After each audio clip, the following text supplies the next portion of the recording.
Live തുടരുന്നു. മോഷണക്കുറ്റം ആരോപിച്ച് 6ാം ക്ലാസ്സുകാരനെ ഫാനിൽ തലകീഴായി കെട്ടിത്തൂക്കിയതായി പരാതി.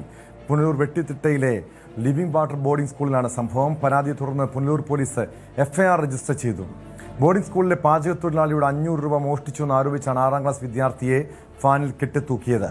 ഇതിനിടെ സംഭവത്തിൽ വീഴ്ച സംബന്ധിച്ച് സ്കൂൾ മാനേജ്മെന്റ് ന്യൂസ് 18നോട് പ്രതികരിച്ചു. ജീവനക്കാരുടെ വീഴ്ചയാണ് സംഭവത്തിന് പിന്നിലെന്നാണ് വിശദീകരണം. ജീവനക്കാരായ ലൈജു കുട്ടിയെ വിരട്ടിയതാണെന്നും ഇയാൾ സ്ഥിരം മദ്യപാനിയാണെന്നും മാനേജ്മെന്റ് സമ്മതിച്ചു. അത് അവിടെ ഒരു സ്റ്റാഫിന്റെ പ്രശ്നമായിരുന്നു. സ്റ്റാഫിന്റെ പ്രശ്നമാണോ? ആ, ഈ കുട്ടി എങ്ങനെ കെട്ടി തൂക്കി? അയാള് കെട്ടി തൂക്കിയില്ല. അയാള് ചുമ്മാതെ ഒരു 500 രൂപ എങ്ങാണ്ട് പുള്ളിയുടെ പിള്ളേരെടുത്ത് പുള്ളി വിരട്ടിയത്. അപ്പൊ നമ്മൾ അവിടുന്ന് പറഞ്ഞു വിട്ടതായിരുന്നു. ഇന്നലെ നീ അവിടുന്ന് പോകേണ്ട ആളായിരുന്നു. അപ്പൊ ഇച്ചിരി ഇദ്ദേഹത്തെ അപ്പൊ ഇദ്ദേഹം വീട് താമസമില്ലാത്തതുകൊണ്ട് വീട് റിപ്പയർ ചെയ്യാൻ വേണ്ടി ഒരാഴ്ച കൊണ്ട് ചോദിച്ചു. ഞാൻ അവിടെ നിന്നത് അയാളെ സ്ഥാപനത്തിൽ നിന്ന് പുള്ളിയുടെ ഇത് കഴിഞ്ഞായിരുന്നു. എന്താ അയാളുടെ പേരെന്താ? അദ്ദേഹത്തിന്റെ പേര് ലൈജു. ആരാ സംസാരിക്കുന്നേ? ഇത് ഞാൻ സ്ഥാപനത്തിന്റെ ഓണറാണ്. ഓണറാണോ? ശരി ശരി. അപ്പൊ ഇയാള് നമ്മൾ പറഞ്ഞു വിടുന്ന കാര്യം എന്താ? ഇയാൾക്ക് ഇച്ചിരി മദ്യപാനമൊക്കെ ഉണ്ട്. അപ്പൊ ഇപ്പൊ മുമ്പോട്ട് വന്നാൽ ശരിയാവത്തില്ല എന്ന് വിചാരിച്ചു. അപ്പൊ ഇയാളെ പറഞ്ഞു വിടേണ്ട വിഷമമൊക്കെ കാണും. നമ്മളോടുള്ള ഒരു വൈരാഗ്യം കാണിച്ചതുകൂടായിരിക്കും. ഓഹോ, കെട്ടി തൂക്കാൻ നോക്കിയല്ലേ? കെട്ടി തൂക്കിയിട്ടില്ല. അല്ല, ഇയാള് വരട്ടാൻ നോക്കിയതാ പിള്ളേരെ. ഈ പൈസയുടെ കാര്യമൊക്കെ പറഞ്ഞ്. ഹോസ്റ്റലിൽ മോഷണം നടന്നിട്ടില്ലെന്ന് സഹജീവനക്കാരനായ പ്രിൻസ് പറഞ്ഞു. പാചകത്തൊഴിലാളിയായ ലൈജുവിനെ 30-ാം തീയതി ദുർനടപ്പിനെ തുടർന്ന് ഹോസ്റ്റലിൽ നിന്നും പുറത്താക്കിയതാണ്. അതിനുള്ള വൈരാഗ്യമാണ് കുട്ടികളെ വിളിച്ച് ഇത്തരത്തിലൊരു സംഭവം ഉണ്ടാക്കിയതിന് പിന്നിലെന്നും പ്രിൻസ് വ്യക്തമാക്കി. ഒരാളാണ് അദ്ദേഹം. ഇച്ചിരി മദ്യപിക്കുന്ന ആളാണ്. അപ്പോൾ അത് അറിഞ്ഞുകൊണ്ട് അയാളെ ഈ വെക്കേഷൻ അപ്പോൾ നമ്മൾ മാറ്റാനൊക്കെ ഉണ്ടെന്ന നിലയിൽ അദ്ദേഹത്തോട് സംസാരിച്ചു. അദ്ദേഹത്തിൻ്റെ ഭാര്യ അവിടുത്തെ ഇൻചാർജായിരുന്നു തുകീൻ്റെ കാര്യത്തിൽ. അപ്പം 30-ാം തീയതി അദ്ദേഹം രാവിലെ അവിടെ നിന്ന് പോകേണ്ടതാണ്. എന്നാൽ അദ്ദേഹത്തെ കൊണ്ടുവിട്ട പാസ്റ്ററും അവരുടെ കുടുംബം മറ്റു കാര്യങ്ങളൊക്കെ പറഞ്ഞ് അദ്ദേഹത്തിന് ഇപ്പം താമസിക്കാൻ വീടില്ല, അവരുടെ ആരുടെ ഒരു വീട് റിപ്പയർ ചെയ്യുകയാണ്, അതുകൊണ്ട് ഒരു 10-15 ദിവസം കൂടെ അവിടെ താമസിക്കാൻ അനുവദിക്കണമെന്ന് പറയുമ്പോൾ താമസിക്കാം. അപ്പം ഇവൻ്റെ ആ ജോലിയിൽ നിന്ന് ഇവൻ ഓൾറെഡി ഔട്ടാണ്. കാര്യങ്ങളെല്ലാം പറഞ്ഞ് ബോധ്യപ്പെടുത്തിയിട്ടുള്ളതുമാണ്. പക്ഷേ ഇവന് ഈ ജോലിയിൽ നിന്ന് നഷ്ടപ്പെടുന്നതുകൊണ്ടാണോ എന്ന് എനിക്കറിയത്തില്ല. അവന് ഈ പിള്ളേരെ വിളിച്ച് ഒരു കുട്ടിയെ വിളിച്ചുകൊണ്ട് പോയിട്ട് അവൻ്റെ 500 രൂപ കാണാതെ പോയെന്നും പറഞ്ഞ് അവരെ ചോദ്യം ചെയ്യുകയും വിരട്ടാൻ വേണ്ടി കാലെ കെട്ടി എന്നാണ് പറയുന്നത്. അപ്പം വൈകിട്ട് 6:45 ഈ കാര്യം സംഭവിച്ചെങ്കിലും പിള്ളേർ ഇതൊന്നും റിപ്പോർട്ട് ചെയ്തില്ല. അവിടുത്തെ സ്റ്റാഫിനോടോ എന്നോടോ ഒന്നും റിപ്പോർട്ട് ചെയ്തിട്ടില്ല. അങ്ങനെ ഒരു വലിയ വിഷയമായിട്ട് അവിടെ സംഭവിക്കുകയോ പിള്ളേരെ കരച്ചിൽ കേൾക്കുകയോ ഒന്നും ചെയ്തില്ല. കൂടെ ഉള്ള പിള്ളേരോട് ചോദിച്ചു കഴിഞ്ഞപ്പോൾ ഈ വിവരം അറിഞ്ഞിട്ട് ചോദിച്ചു കഴിഞ്ഞപ്പോഴത്തേക്ക് ഇങ്ങനെ വിരട്ടിയെന്നാണ് ആ പിള്ളേർ പറയുന്നത്. അപ്പം അത് കഴിഞ്ഞ് അന്ന് വൈകിട്ട് കുട്ടികളെ അവധിക്ക് വീട്ടിൽ കൊണ്ടുപോകാൻ വേണ്ടി അപ്പൻ വന്നു. ഈ സംഭവം കഴിഞ്ഞ് പിള്ളേർ ഫുഡൊക്കെ കഴിച്ചു. വൈകിട്ടത്തെ ഫുഡ് 7 മണിക്ക് കഴിഞ്ഞിട്ട് 7 മണി കഴിഞ്ഞപ്പോഴും അപ്പം വന്നു. അപ്പൻ്റെ കൂടെ പോയി. അവിടെ ഇരുന്ന സ്റ്റാഫൊന്നും ഈ കാര്യങ്ങൾ ഇങ്ങനെ വിവരപരമായിട്ടുള്ള കാര്യങ്ങളൊന്നും അറിഞ്ഞിട്ടില്ല. അപ്പോൾ അത് കഴിഞ്ഞാണ് ഈ വിവരം ഇങ്ങനെ കേസായെന്ന് പറഞ്ഞ് ഞാൻ വിളിച്ചപ്പോൾ ഇന്നതുപോലൊക്കെ സംഭവിച്ചു എന്ന് പറഞ്ഞു. സ്കൂൾ മാനേജ്മെന്റിനെതിരെ കുട്ടിയുടെ അമ്മാവൻ രാജനും രംഗത്തെത്തിയിട്ടുണ്ട്. ചാച്ച, ഹോസ്റ്റലിൽ ഒരു പ്രശ്നം നടന്നു.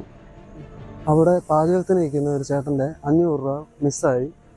അത് എൻ്റെ ഇളയ മോനെ എടുത്തത്. ക്ലീറ്റസ് എന്നാണ് എൻ്റെ അവൻ്റെ പേര്. അവനെ എടുത്തതെന്നും പറഞ്ഞുകൊണ്ട് ഈ പുള്ളി ഒത്തിരി അയാളെ ഉപദ്രവിച്ചു. അവിടുന്ന് ഇവർ കിടക്കുന്ന റൂമിൽ കൊണ്ടുപോയിട്ട് കാലി കയറ് കെട്ടി ഫാനിൻ്റെ ഹുക്കിനകത്തിട്ടിട്ട് തൂക്കി പകുതി മേളിൽ പിടിച്ചു നിർത്തിയിട്ട് അവനെ ഒത്തിരി അടിച്ചിട്ട് പറഞ്ഞു നീ സത്യം പറയാമെന്ന് പറഞ്ഞു. അവൻ പറഞ്ഞു അങ്ങനെ ചെയ്തിട്ടില്ല. അവൻ കരഞ്ഞ് പറഞ്ഞിട്ട് ഇവർ കേട്ടില്ല. പകുതിക്ക് കൊണ്ടിട്ട് നേരെ കുഞ്ഞിനെ താഴെട്ടിട്ടു. കൊച്ചിൻ്റെ ദേഹത്ത് കാലി കെട്ടി കയറിന് പാടുണ്ടായിരുന്നു. പിന്നെ പുറത്ത് പാടുണ്ട്. പിന്നെ ഇവിടെ ഇങ്ങനെ അടിച്ച പാടുണ്ട്. ഒരു കുട്ടി അവനെയുള്ള അന്ന് ഉപദ്രവിച്ചത്. ഇതിന് നേരത്തെ ഇവരെ 2 പേരെ ഉപദ്രവിച്ചിട്ടുണ്ട്. എന്തൊക്കെയോ കാരണങ്ങൾക്ക് കാലെ പിടിക്കും എടുത്ത് എറിയുക. അതൊന്നും ഇവർ പറയാൻ പറ്റത്തില്ല. ഹോസ്റ്റലിലോട്ട് നമ്മൾ വിളിക്കുമ്പോൾ ഇവരെ കൊണ്ട് പറയിപ്പിക്കത്തില്ല. പറഞ്ഞാലും ഇവർ പറഞ്ഞ് നീയൊക്കെ പോയിട്ട് ഇനി വാ, അന്നേരം ബാക്കി തരാമെന്ന് പറഞ്ഞു. ഇപ്പം ഈ സംഭവം ചെയ്തിട്ടും ഈ പുള്ളി പറഞ്ഞു നീ വീട്ടിൽ ചെന്ന് നിൻ്റെ അച്ഛൻ്റെ അമ്മയടുത്ത് പറഞ്ഞാലും നിൻ്റെ അച്ഛനമ്മയൊന്നും എന്നെ ഒന്നും ചെയ്യത്തില്ല, നിങ്ങൾ പോയിട്ട് ഞാൻ തിരിച്ചു വരത്തില്ല, ഇതിൻ്റെ ബാക്കി അന്നേരം ഞാൻ തരാമെന്നാണ് പറഞ്ഞു. അതേസമയം സംഭവത്തിൽ സ്കൂൾ മാനേജ്മെന്റിനെതിരെ പ്രതിഷേധവുമായി DYFI പ്രവർത്തകർ രംഗത്തെത്തിയിട്ടുണ്ട്. വിവരങ്ങളുമായി മനോജ് പുനലൂർ ചേരുന്നു. മനോജ് അപ്പുക്കുട്ടൻ ചേരുന്നു പുനലൂരിൽ നിന്നും. മനോജ്, ഇത് ഒരു 6ാം ക്ലാസ് വിദ്യാർത്ഥിക്ക് നേരെയാണ് ഈ രീതിയിലുള്ളൊരു ക്രൂരത ഉണ്ടായത്. ഒരു മോഷണക്കുറ്റം ആരോപിച്ച് ഫാനിൽ തലകീഴായി കെട്ടിത്തൂക്കുന്നു. അങ്ങേറ്റം പ്രാകൃതമായിട്ടുള്ളൊരു ശിക്ഷാരീതി.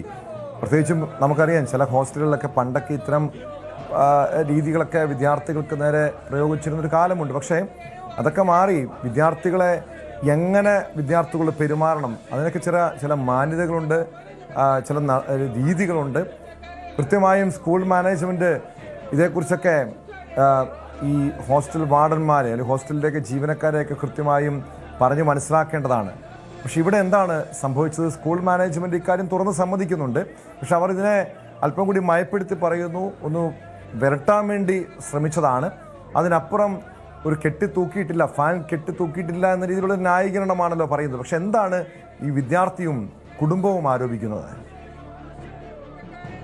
ഈ സ്കൂൾ മാനേജ്മെന്റ് എന്തൊക്കെ നിരത്തിലുള്ള ന്യായീകരണം നിരത്തിയാലും അത് ഒരാൾക്കും മനസ്സിലാകുന്നത് ഗ്രഹിക്കുന്ന നിലയിലല്ല എന്ന് വേണം നമുക്ക് മനസ്സിലാക്കാൻ. കാരണം ഈ കുട്ടിയെ ഫാനിൽ കെട്ടിത്തൂക്കി എന്ന് ഒരാരോപണവുമായി ബന്ധപ്പെട്ട് ബന്ധുക്കൾ പോലീസ് പരാതി നൽകിയപ്പോൾ പോലീസ് നടത്തിയ അന്വേഷണത്തിൽ ഈ കുട്ടിയെ കെട്ടിത്തൂക്കിയ കയറും ആ ഫാനും ഉൾപ്പെടെയുള്ള സ്ഥലങ്ങൾ ഈ പ്രതിയുമായി പോലീസ് അന്വേഷണം നടത്തുകയും അത് ശരിയാണെന്ന് കണ്ടെത്തുകയും ചെയ്ത ഒരു സാഹചര്യമാണ്. അപ്പോൾ തന്നെ നമുക്ക് മനസ്സിലാക്കാം ഈ സ്കൂളിന്റെ സെക്യൂരിറ്റി ജീവനക്കാരൻ അല്ലെങ്കിൽ പാചക തൊഴിലാളി നടത്തിയ ഈ ഒരു നിലപാട് അത് അദ്ദേഹത്തെ സംരക്ഷിക്കുന്ന ഒരു നിലയിലുള്ള ഒരു പ്രതികരണമാണ് നമ്മുടെ ന്യൂസ് 18 പോലും മുമ്പിൽ നടത്തിയത് എന്ന് വേണം നമ്മൾ മനസ്സിലാക്കുവാൻ. ഇത് പ്രാകൃതമായ ഒരു നിലപാട് എന്നതിനപ്പുറം ഈ സത്യം പറഞ്ഞാൽ ഈ പോലീസ് ഡിപ്പാർട്ട്മെന്റിൽ പോലും ഇത്ര ക്രൂരമായ തെളിവ് കണ്ടെത്തുന്നതിനുള്ള ഒരു നടപടി നടത്തിയിട്ടില്ല എന്ന് വേണം നമ്മൾ മനസ്സിലാക്കുക. കാരണം ഈ കുട്ടിയെ ഈ കുട്ടിയുടെ പരാതിയുടെ അടിസ്ഥാനത്തിൽ നമ്മൾ മനസ്സിലാക്കുകയാണെങ്കിൽ ഈ കുട്ടിയെ ഒരു ഫാനിൽ കാലിൽ ഒരു കയറ് കൊണ്ട് കെട്ടിത്തൂക്കി ഫാനിൽ കൂടി വലിച്ചു പൊക്കിയതിന് ശേഷം 2-3 പ്രാവശ്യം പൊക്കുകയും താക്കുകയും ചെയ്ത് ഈ പാചക തൊഴിലാളിയുടെ 500 രൂപ നഷ്ടമായ സാഹചര്യത്തിൽ ഈ 500 രൂപ ഈ കുട്ടി എടുത്തിട്ടുണ്ടോ എന്ന് ചോദിക്കുകയും പീഡിപ്പിക്കുകയും ചെയ്തു. അത് ഇല്ല എന്ന് പറഞ്ഞിട്ട് പോലും ഈ കുട്ടിയെ പുറത്താക്കാതെ ഈ ഫാനിൽ നിന്നും കയറ് കൈവിട്ട് താഴേക്ക് കുട്ടി തലകുത്തി വീഴേണ്ട ഒരു സാഹചര്യവും ആ തലയ്ക്ക് ക്ഷതമേറ്റ് ഈ കുട്ടി ഒരു താലൂക്ക് ആശുപത്രി, എനിക്ക് തോന്നുന്നു കൊട്ടാരക്കര താലൂക്ക്, ഇതൊരു കൊട്ടാരക്കരയുമായി അടുപ്പിച്ചുള്ള ഒരു കുടുംബത്തിലെ കുട്ടിയായതുകൊണ്ട് കൊട്ടാരക്കര താലൂക്ക് ആശുപത്രിയിൽ ചികിത്സ തേടുകയും ചെയ്ത ഒരു സാഹചര്യമുണ്ട്. ഈ സാഹചര്യത്തിന്റെ അടിസ്ഥാനത്തിലാണ് പോലീസ് ഒരു അന്വേഷണം നടത്തുകയും ഇത് ശരിയാണെന്ന് മനസ്സിലാക്കുകയും എഫ്ഐആർ ഇടുകയും ചെയ്തു. നമ്മുടെ ഈ സ്കൂളിന്റെ മാനേജ്മെന്റിന്റെ ഭാഗത്തു നിന്നും ഉണ്ടായ പ്രതികരണത്തിൽ നമുക്ക് മനസ്സിലാക്കാൻ സാധിച്ചത് ഇങ്ങനെ ഒരു സംഭവം ഉണ്ടായി. പക്ഷേ ഈ സംഭവം ഉണ്ടായ ഇതിലെ പ്രതിയായ ആളെ 30-ാം തീയതി ഈ സ്കൂളിൽ നിന്നും അല്ലെങ്കിൽ ഈ സ്കൂളിന്റെ അധീനതയിലുള്ള ആ ഒരു സ്ഥാപനത്തിൽ നിന്നും പിരിച്ചു വിട്ടു. പക്ഷെ അതിന്റെ ഒരു വൈരാഗ്യം കൊണ്ടാണ് ഇങ്ങനെ ചെയ്തു എന്ന് പറഞ്ഞ് ന്യായീകരിക്കുമ്പോൾ അത് മനുഷ്യ മനസാക്ഷിയെ നെട്ടിക്കുന്ന ഒരു സംഭവമാണ്. യാതൊരു സാഹചര്യത്തിലും ഇത് നമുക്ക് അംഗീകരിക്കാൻ പറ്റുന്ന ഒരു നിലപാടിലേക്കല്ല കാര്യങ്ങൾ പോകുന്നത്. ഒരു ഈ കുട്ടിയുടെ ഫാമിലി ബാക്ക്ഗ്രൗണ്ട് നമ്മൾ പരിശോധിക്കുകയാണെങ്കിൽ അച്ഛനും അമ്മയ്ക്കും ശാരീരികമായി ബുദ്ധിമുട്ടുള്ള ഒരു കുടുംബമാണ്. 4 കുട്ടികളാണ് ഉള്ളത്. ഈ കുട്ടികളെ പഠിപ്പിച്ച് ഒരു നിലയിൽ എത്തിക്കണം എന്നുള്ള ഒരു ചിന്തയോടുകൂടിയാണ് ഒരു കോൺവെന്റിലേക്ക് ഈ കുട്ടികളെ മാറ്റുന്നത്. അങ്ങനെയാണ് ഈ കുട്ടികൾ ഈ പെട്ടുകെട്ടുള്ള ഈ കോൺവെന്റിലേക്ക് മാറ്റപ്പെടുന്നത്. അത് ആ കോൺവെന്റിൽ നിന്നുകൊണ്ട് ആ കോൺവെന്റിന്റെ അധീനതയിലുള്ള ഒരു സ്കൂളിൽ തന്നെ ഈ കുട്ടികൾ പഠിക്കുകയും ചെയ്യുന്നത്. അങ്ങനെ ആ കുട്ടികൾ പഠിക്കുന്ന സാഹചര്യത്തിലാണ് ഇത്തരം ഒരു സംഭവം ഉണ്ടാവുകയും ആ കുട്ടികളെ ഇത്തരത്തിൽ ഒരു മൃഗീയ പീഡനത്തിന് ഒരു 500 രൂപ നഷ്ടപ്പെട്ടു എന്നുള്ളൊരു സാഹചര്യത്തിൽ ഈ കുട്ടികൾ അത് എടുത്തു എന്നുള്ളൊരു സാഹചര്യത്തിൽ ഒരു മൃഗീയ പീഡനത്തിൽ ഇരയാക്കുകയും ചെയ്തു. നമ്മുടെ ഈ കുട്ടിയുടെ അമ്മാവൻ നമ്മുടെ ന്യൂസ് 18 നൽകിയ ഒരു അഭിമുഖത്തിൽ തന്നെ വളരെ വ്യക്തമായി പറയുന്നുണ്ട്. മുൻപും ഈ കുട്ടികൾക്ക് നേരെ ഇത്തരത്തിൽ ഇവിടെ ഉള്ള കുട്ടികൾക്ക് നേരെ ഇത്തരത്തിലുള്ള ചില സംഭവങ്ങൾ ഉണ്ടായിട്ടുണ്ട്. അർബാനയിൽ കുട്ടികളെ കൊണ്ട് മണ്ണ് വാരിക്കുകയും ആ മണ്ണ് തള്ളിക്കൊണ്ടു പോവുകയും ചെയ്യുന്ന സംഭവം ഉണ്ടായിട്ടുണ്ടെന്ന് നമ്മളോട് പ്രതികരിച്ചിട്ടുണ്ട്. അതുപോലെ തന്നെ ഈ കുട്ടികൾക്ക് മൃഗീയ പീഡനം ഇത്തരത്തിലുള്ള കുട്ടികൾക്ക് മൃഗീയ പീഡനങ്ങൾ ഉണ്ടായിട്ടുണ്ട്. അവരത് പുറത്തു പറയാൻ മടിക്കുന്ന ഒരു സാഹചര്യമാണ് എന്ന് നമ്മുടെ മുമ്പിൽ തന്നെ പ്രതികരിച്ചിട്ടുണ്ട്. പക്ഷെ ഈ സാഹചര്യങ്ങളെല്ലാം പോലീസിന്റെ മുമ്പിൽ നിർത്തിപ്പോഴും പോലീസ് വളരെ 30-ാം തീയതിയാണ് ഈ സംഭവം ഉണ്ടാകുന്നത്. 30-ാം തീയതി വൈകിട്ട് ഈ കുട്ടികളെ കൂട്ടിക്കൊണ്ടുപോകാനായിട്ട് രക്ഷിതാക്കൾ അവിടെ വരുമ്പോഴാണ് ഈ സംഭവം പുറത്തറിയുന്നത്. അപ്പോൾ തന്നെ പുനലൂർ പോലീസ് പരാതി നൽകുകയും പോലീസ് അതിനെതിരെ ആ സംഭവത്തിനെതിരെ FIR രജിസ്റ്റർ ചെയ്യുകയും ചെയ്തു. എങ്കിലും ഈ 2 പ്രതികളാണ് ഈ കേസുമായി ബന്ധപ്പെട്ടുണ്ടായിരുന്നത്. അവരെ അറസ്റ്റ് ചെയ്യുകയും അവർക്ക് തെളിവെടുപ്പ് നടക്കുകയും ചെയ്തു. ഈ പരാതിയിൽ ഒരു കഴമ്പും ഇല്ല എന്നുള്ള സാഹചര്യത്തിലാണെങ്കിൽ യാതൊരു കാരണവശാലും ഇത്തരത്തിലൊരു നിലപാടിലേക്ക് പോലീസ് നീങ്ങത്തില്ല. കയറ് കണ്ടെടുക്കുകയും ആ പ്രതി എന്ന് പറഞ്ഞിരിക്കുന്ന ആളുമായി ഈ സ്ഥലത്ത് പരിശോധന നടക്കുകയും ചെയ്യും. പരിശോധന നടക്കാൻ ചെല്ലുമ്പോൾ DYFI, AIYF ഉൾപ്പെടെയുള്ള സംഘടനകൾ വലിയ പ്രതിഷേധം അവിടെ ഒരുക്കി. ഈ പ്രതിഷേധത്തിന് മുമ്പിൽ പോലീസിന് ഒന്നും ചെയ്യാൻ പറ്റുന്ന സാഹചര്യമുണ്ടായി. ഈ പ്രതികളെ സംരക്ഷിക്കുന്ന ഒരു നിലപാട് മാനേജറിന്റെ ഭാഗത്തു നിന്നുണ്ടായാൽ അതിനെ പ്രതിരോധിക്കുന്നതിനെതിരെയായി നടത്തിയ ഒരു വലിയ നിലപാട് തന്നെയാണ് ഈ കേസിന്റെ വഴിത്തിരിവായിരിക്കുന്നത്. എന്തായാലും ഈ സംഭവത്തിൽ പോലീസിന്റെ ഭാഗത്തു നിന്നുള്ള ഒരു അന്വേഷണം കൃത്യമായി നടത്തണം. തീർച്ചയായും മനോജ്, എന്തായാലും സ്കൂൾ മാനേജ്മെന്റ് ഈ നടപടിയെ ന്യായീകരിക്കുകയാണ്. അതായത് ഇങ്ങനൊരു സംഭവം ഉണ്ടായിട്ടുണ്ട്, പക്ഷേ ഈ രീതിയിൽ കെട്ടിത്തൂക്കിയിട്ടില്ല എന്ന് പറയുന്നു. ഞങ്ങൾ നേരത്തെ പുറത്താക്കിയൊരു ജീവനക്കാരനാണ് സ്കൂളിനോട് പ്രതികാരം വീട്ടാൻ വേണ്ടി ഈ വിദ്യാർത്ഥിയോട് ഇങ്ങനെ മോശമായി പെരുമാറിയതെന്നാണ് സ്കൂൾ മാനേജ്മെന്റ് നേരത്തെ ന്യൂസ് 18നോട് വിശദീകരിച്ച കാര്യം. പക്ഷെ എന്താണ് ഈ കുടുംബത്തിന്റെ നിലപാട്? എന്താണ് ഇത്? സ്കൂൾ മാനേജ്മെന്റിന് ഇതേക്കുറിച്ച് അറിവുണ്ടായിരുന്നോ? ഇതിനു മുൻപ് ഈ സ്കൂളിൽ, ഈ ഹോസ്റ്റലിൽ സമാനമായ രീതിയിൽ വിദ്യാർത്ഥികൾക്ക് നേരെ ഇതുപോലുള്ള ആക്രമണങ്ങൾ ഉണ്ടായിട്ടുണ്ടോ? മാത്രമല്ല, ഇത്തരം ഒരു പരാതി ഉയർന്ന സാഹചര്യത്തിൽ മാനേജ്മെന്റിനെതിരെയും അന്വേഷണം ആവശ്യമല്ലേ? നടപടികൾ ഉണ്ടാകുമോ? അല്ല, മാനേജ്മെന്റിന്റെ ഈ അഭിപ്രായം ഒരു കാരണവശാലും ശരിയല്ല എന്ന് വേണം നമുക്ക് മനസ്സിലാക്കാം. കാരണം ഈ ആരോപണത്തിന് ഇരയായ കുട്ടികളുടെ ഒരു സഹോദരനെ മുൻപ് നേരത്തെ ഒരു കാരണത്തിന്റെ പുറത്ത് മർദ്ദിച്ചിരുന്നു എന്ന് വേണം നമുക്ക് മനസ്സിലാക്കാം. അത്തരത്തിൽ ഒരു മൊഴി പോലീസിൽ നൽകിയിട്ടുണ്ട്.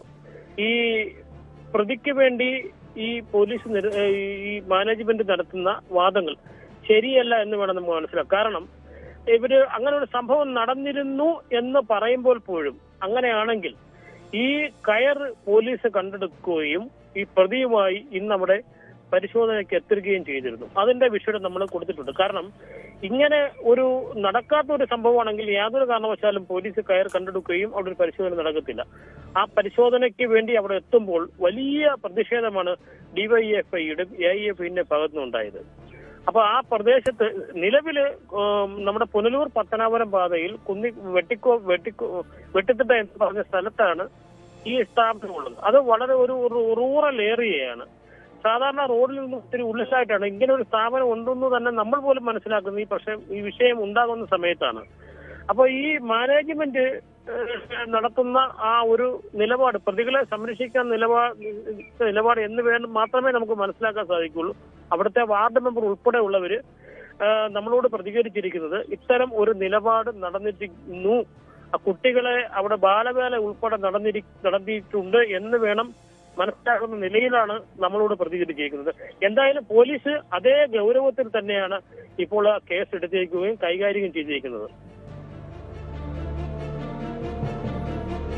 യെസ്, വ്യക്തമാണ്. മനോജ് അപ്പുക്കുട്ടനാണ് പുനലൂരിൽ നിന്ന് വിവരങ്ങൾ നൽകിയത്. അതീവ ഗൗരവമായിട്ടുള്ള സംഭവമാണ്. 6ാം ക്ലാസ് വിദ്യാർത്ഥിയാണ് മോഷണക്കുറ്റം ആരോപിച്ച് സ്കൂൾ ഹോസ്റ്റലിലെ ജീവനക്കാരൻ ഫാനിൽ തലകീഴായി കെട്ടിത്തൂക്കിയതായി പരാതി ഉയർന്നിരിക്കുന്നത്. സംഭവത്തിൽ വിശദമായ അന്വേഷണം നടത്തുകയാണ് പോലീസ്. കൂടുതൽ വാർത്തകൾക്ക് News 18 Keralam YouTube channel subscribe ചെയ്യുക.